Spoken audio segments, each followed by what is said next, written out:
Hi everyone, നമസ്കാരം. അപ്പോൾ നമ്മുടെ പുതിയൊരു വീഡിയോയിലേക്ക് എല്ലാവർക്കും സ്വാഗതം. അപ്പോൾ വീഡിയോയിലേക്ക് പോകുന്നതിന് മുന്നേ നമുക്ക് എല്ലാവരുടെയും സപ്പോർട്ട് അത്യാവശ്യമാണ്. വീഡിയോ കണ്ട് ഇഷ്ടപ്പെട്ട് കഴിഞ്ഞിട്ടുണ്ടെങ്കിൽ ലൈക്ക് ചെയ്യാനും കമന്റ് ചെയ്യാനും മറക്കരുത്. അതുപോലെ തന്നെ പുതിയതായിട്ട് കാണുന്ന ആരെങ്കിലും ഉണ്ടെന്നുണ്ടെങ്കിൽ അവർ സബ്സ്ക്രൈബ് ചെയ്യാൻ മറക്കരുത്. and നമുക്ക് വീഡിയോയിലേക്ക് പോവാം. കഴിഞ്ഞ വീഡിയോ കണ്ട ആളുകൾക്ക് അറിയാൻ പറ്റുന്നുണ്ടാവും അതിലെന്താണ് യോഗ, അതിന്റെ യോഗ ചെയ്യുമ്പോൾ നമുക്ക് എന്തൊക്കെ ബെനിഫിറ്റ്സ് ആണ് കിട്ടുന്നത്, എന്തൊക്കെ ഗുണങ്ങളുണ്ട് എന്നുള്ളത്. ആക്ച്വലി ആ ഒരു ചെറിയൊരു വീഡിയോയിൽ നമുക്ക് ഒതുക്കാൻ കഴിയുന്നതല്ല ഈ പറഞ്ഞ ഒരു ടോപ്പിക്. ഇന്ന് ഞാൻ പറയാൻ പോകുന്നത് ആർക്കൊക്കെ യോഗ ചെയ്യാം, നമ്മൾ യോഗ ചെയ്യുമ്പോൾ എന്തൊക്കെയാണ് ശ്രദ്ധിക്കേണ്ടത്. ആർക്കൊക്കെ ചെയ്യാം എന്ന് പറഞ്ഞിട്ടുണ്ടെങ്കിൽ എല്ലാവർക്കും ചെയ്യാവുന്ന ഒന്നാണ് യോഗ. ചെറിയ കുട്ടികൾ മുതൽ പ്രഗ്നന്റ് ലേഡീസ് ആയിക്കോട്ടെ, പുരുഷന്മാരായിക്കോട്ടെ, സ്ത്രീകളായിക്കോട്ടെ, എത്ര പ്രായം ചെന്ന വ്യക്തികളായിക്കോട്ടെ, അവർക്കൊക്കെ യോഗ ചെയ്യാം. യോഗ ചെയ്യുമ്പോൾ നമ്മൾ ചില കാര്യങ്ങളൊക്കെ ഒന്ന് ശ്രദ്ധിക്കുന്നത് നന്നായിരിക്കും. കാരണം നമ്മളുടെ ഹെൽത്ത് ഇഷ്യൂസ് എന്തെങ്കിലും ഉണ്ടെന്നുണ്ടെങ്കിൽ അത് നമുക്ക് മാത്രമാണ് അറിയാം. അപ്പോൾ നമ്മൾ വേറൊരു സ്ഥലത്ത് പോയി ഒരു ഇൻസ്ട്രക്ടറെ കണ്ട് യോഗ ചെയ്യണമെന്ന് പറയുകയാണെന്നുണ്ടെങ്കിൽ ആ വ്യക്തി എന്തായാലും ചോദിക്കേണ്ട ഒന്ന്, എന്തെങ്കിലും ഹെൽത്ത് ചലഞ്ചസ് നമുക്ക് ഉണ്ടോ എന്ന് വെച്ചാൽ അങ്ങനെ ഒരു ചോദ്യം വരുമ്പോൾ നമ്മൾ അവിടെ ഓപ്പണായിട്ട് തന്നെ എന്തെങ്കിലും ഇഷ്യൂസ് ഉണ്ടെങ്കിൽ അത് പറയണം. കാരണം ഒരു ബാക്ക് പെയിനോ അല്ലെങ്കിൽ ഒരു നെക്ക് പെയിനോ ഒക്കെ ഉള്ള ഒരു വ്യക്തിയാണെന്നുണ്ടെങ്കിൽ അവര് ഡയറക്റ്റ് പോയി അവിടുത്തെ എക്സസൈസ് എല്ലാം ചെയ്യാൻ നിന്ന് കഴിഞ്ഞിട്ടുണ്ടെങ്കിൽ ഈ പെയിനൊക്കെ കൂടാനുള്ള ചാൻസ് ഉണ്ട്. അത് വേറെ കോംപ്ലിക്കേറ്റഡ് ആയിട്ടുള്ള എന്തെങ്കിലും ഇഷ്യൂസ് ഉണ്ടാവാനും ചാൻസസ് കൂടുതലാണ്. അതുകൊണ്ട് തന്നെ നമ്മൾ ഫസ്റ്റിൽ നമ്മളുടെ ഹെൽത്തിനെ പറ്റി അവയർനെസ് ഉണ്ടായിരിക്കുന്നത് നല്ലതാണ്. നമ്മുടെ ഹെൽത്ത് എന്ന് പറഞ്ഞിട്ടുണ്ടെങ്കിൽ ഇപ്പോൾ ഇന്റേണൽ ആയിട്ട് എന്തെങ്കിലും ഇഷ്യൂസ് ഉണ്ടെങ്കിൽ ഒരു പക്ഷെ നമുക്ക് അറിഞ്ഞു എന്ന് വരില്ല. പക്ഷെ എക്സ്റ്റേണലി നമുക്കുള്ള ബാക്ക് പെയിന്, കാലുമുട്ട് വേദന അങ്ങനെയുള്ളതൊക്കെ നമുക്ക് അറിയാവുന്ന കാര്യങ്ങളാണല്ലോ. അപ്പൊ അത്തരത്തിലുള്ള ശാരീരികമായിട്ടുള്ള അസ്വാസ്ഥ്യങ്ങൾ നമ്മൾ അത് അവരെ ബോധ്യപ്പെടുത്തണം, ഇൻസ്ട്രക്ടറോട് പറയണം. അത് നമ്മൾ മെയിനായിട്ട് ശ്രദ്ധിക്കേണ്ട ഒന്നാണ്. അപ്പൊ ചില ആളുകളൊക്കെ പറയുന്നത് കേൾക്കും, ഞാൻ യോഗയ്ക്ക് പോയിട്ട് എനിക്ക് പെയിനൊക്കെ കൂടി, അല്ലെങ്കിൽ എനിക്ക് ഒരു ബാക്ക് പെയിൻ ഉണ്ടായിരുന്നു, അത് കൂടുതലാവാണ് ചെയ്തത്, സാധാരണ എക്സസൈസ് ഒക്കെ ചെയ്ത കുറയുമെന്ന് പറഞ്ഞിട്ടാണ് ഞാൻ പോയത് എന്നൊക്കെ പറയും.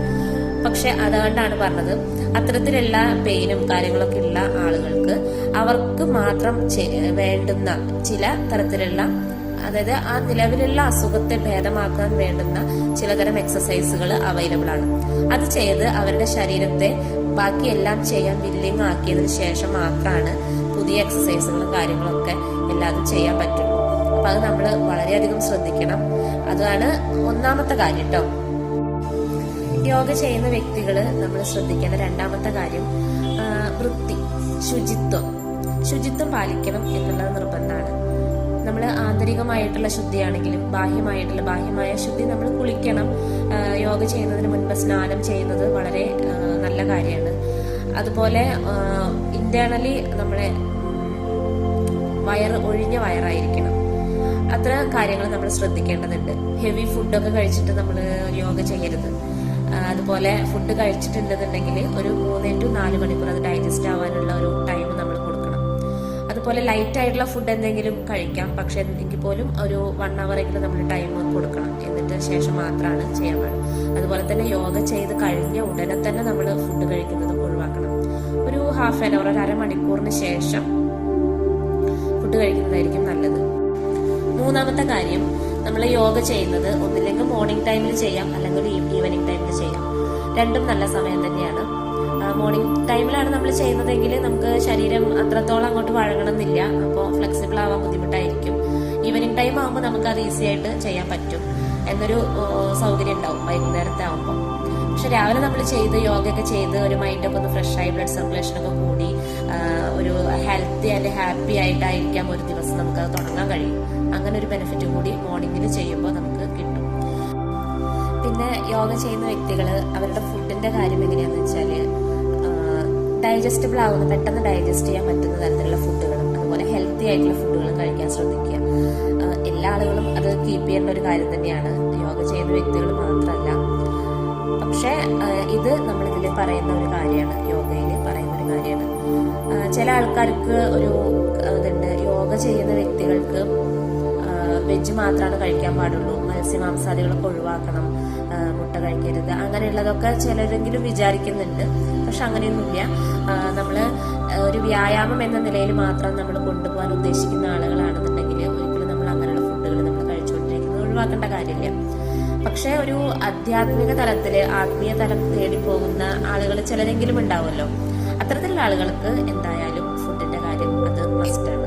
നോൺ വെജ് ഒക്കെ ഒഴിവാക്കി അവര് സാത്വികപരമായിട്ടുള്ള ഭക്ഷണങ്ങൾ കഴിക്കുന്നതായിരിക്കും നല്ലത്. പിന്നെ നമ്മൾ ശ്രദ്ധിക്കേണ്ടതായിട്ടുള്ളത് യോഗ ചെയ്യാൻ വേണ്ടിയിട്ട് നമ്മൾ സെലക്ട് ചെയ്യുന്ന പ്ലേസ്, അത് വളരെ ഇമ്പോർട്ടന്റ് ആണ്. അത് നമ്മൾ തിരഞ്ഞെടുക്കുന്നത് വളരെ തുറസായ ഒരു ഓപ്പൺ ആയിട്ടുള്ള കാറ്റും വെളിച്ചമൊക്കെ കിട്ടുന്ന തരത്തിൽ ഉള്ള വൃത്തിയുള്ള ഒരു സ്ഥലമായിരിക്കണം നമ്മൾ തിരഞ്ഞെടുക്കേണ്ടത്. അതുപോലെ തന്നെ എന്നും ചെയ്യേണ്ട ഒന്നാണ് യോഗ എന്ന് പറയുന്നത്. നമ്മൾ ഒരു അരമണിക്കൂറാണെങ്കിലും 1 മണിക്കൂറാണെങ്കിലും ഒരു മോർണിംഗ് ചെയ്യുന്ന വ്യക്തികളാണെന്നുണ്ടെങ്കിൽ എന്നും മോർണിംഗിൽ ചെയ്യാൻ ശ്രദ്ധിക്കുക. ഈവനിംഗ് ആണ് ചെയ്യുന്നതെങ്കിൽ ഈവനിങ്ങിൽ ചെയ്യുക. നമുക്ക് നമ്മുടെ ടൈം ഒരു കൃത്യമായ ഒരു സമയത്ത് കൃത്യമായ സമയം നമ്മൾ അറേഞ്ച് ചെയ്ത് ചെയ്യുകയാണെന്നുണ്ടെങ്കിൽ അത് നമുക്ക് കൂടുതൽ ബെറ്റർ റിസൾട്ട് കിട്ടാൻ ഹെൽപ്ഫുൾ ആയിരിക്കും. പിന്നെ ഈ കായികപരമായ അധ്വാനം വളരെ കുറഞ്ഞ ജോലി ചെയ്യുന്ന ആളുകളുണ്ട്, ഓഫീസ് വർക്കൊക്കെ ചെയ്യുന്ന ആളുകൾ.